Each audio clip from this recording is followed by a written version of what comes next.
Antes de passarmos ao estudo da cinemática propriamente dita, vamos estabelecer alguns conceitos iniciais que serão importantes ao longo de todo o nosso estudo. Vamos começar discutindo o conceito de movimento, repouso e referencial. Vamos mostrar que a trajetória descrita por um corpo depende do referencial que você adota para observar o movimento. Vamos discutir o conceito de ponto material e corpo extenso, e como isso se aplica na resolução de alguns problemas.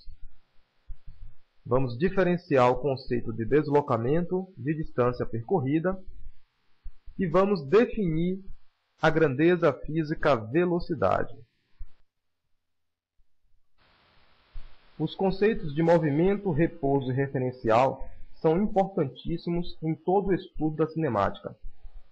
Analise a situação a seguir, onde nós temos uma casa, um carro e um avião.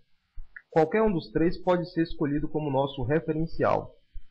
Um referencial é o lugar de onde nós observamos os movimentos. A partir desse instante, o automóvel está em repouso ou em movimento?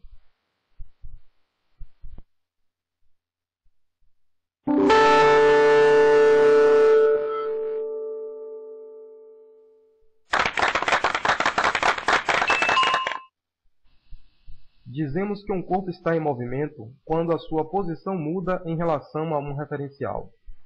Sendo assim, não podemos afirmar se um corpo está em repouso ou em movimento sem definir qual referencial, ou seja, sem definir de onde estamos observando o movimento. Então eu vou melhorar a pergunta. Em relação ao avião, o automóvel está em repouso ou o automóvel está em movimento?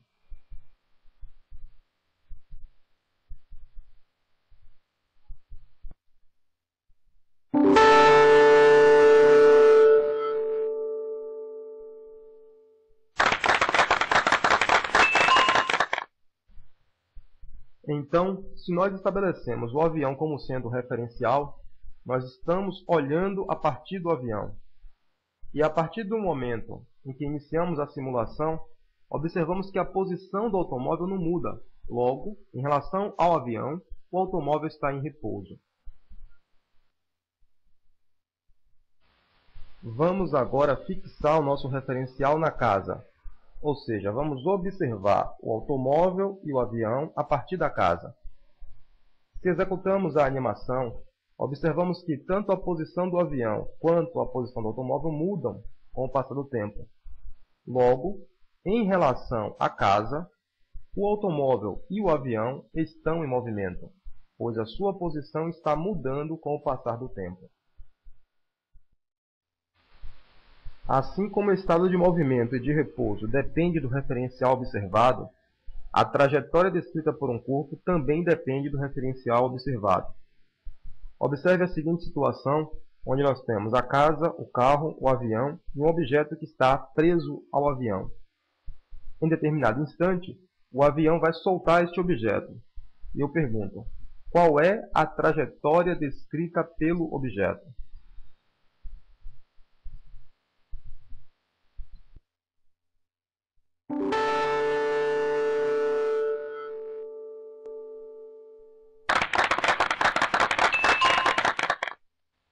Não dá para afirmar qual é a trajetória descrita pela bola se nós não dissermos qual referencial que está sendo levado em consideração.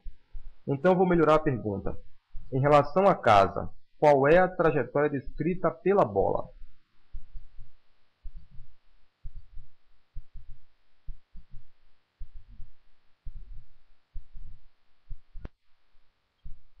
Observe novamente o movimento com uma fotografia estroboscópica, ou seja, deixando um rastro a cada certo intervalo de tempo.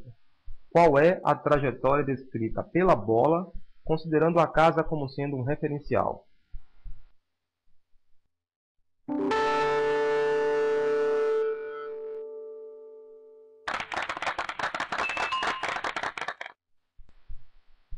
Observamos assim que a trajetória descrita pela bola, considerando a casa como sendo um referencial, é uma trajetória que descreve um arco. Conforme nós veremos no estudo dos lançamentos, nós veremos que este arco é um arco de parábola. Vamos agora considerar o carro como sendo o nosso referencial. Qual a trajetória descrita pela bola em relação ao carro?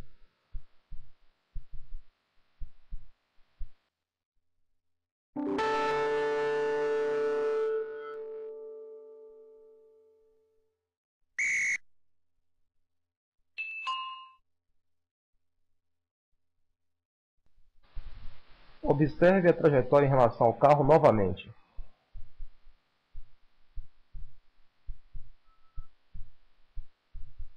Verificamos assim que a trajetória descrita pela bola em relação ao carro é uma trajetória em linha reta. No entanto, quando o movimento visto a partir da casa é visto como sendo um arco de parábola. Concluímos assim que a trajetória descrita por um corpo depende do referencial que você adota para observá-lo. Nós dizemos que um corpo é um ponto material ou partícula quando suas dimensões podem ser desprezadas em relação às demais dimensões do problema. Do contrário, dizemos que é um corpo extenso e o seu tamanho, suas dimensões, devem ser levadas em consideração. Por exemplo, se nós temos um problema que considera um automóvel trafegando numa rodovia, o tamanho do automóvel é desprezível quando comparado ao tamanho da rodovia. Neste caso, podemos desprezar as dimensões, então o automóvel será considerado como um ponto material. No entanto, se estivermos considerando um automóvel atravessando uma faixa de pedestres, o tamanho do automóvel não pode ser desprezado quando comparado ao tamanho da faixa de pedestre. Então, neste caso, o automóvel será um corpo extenso.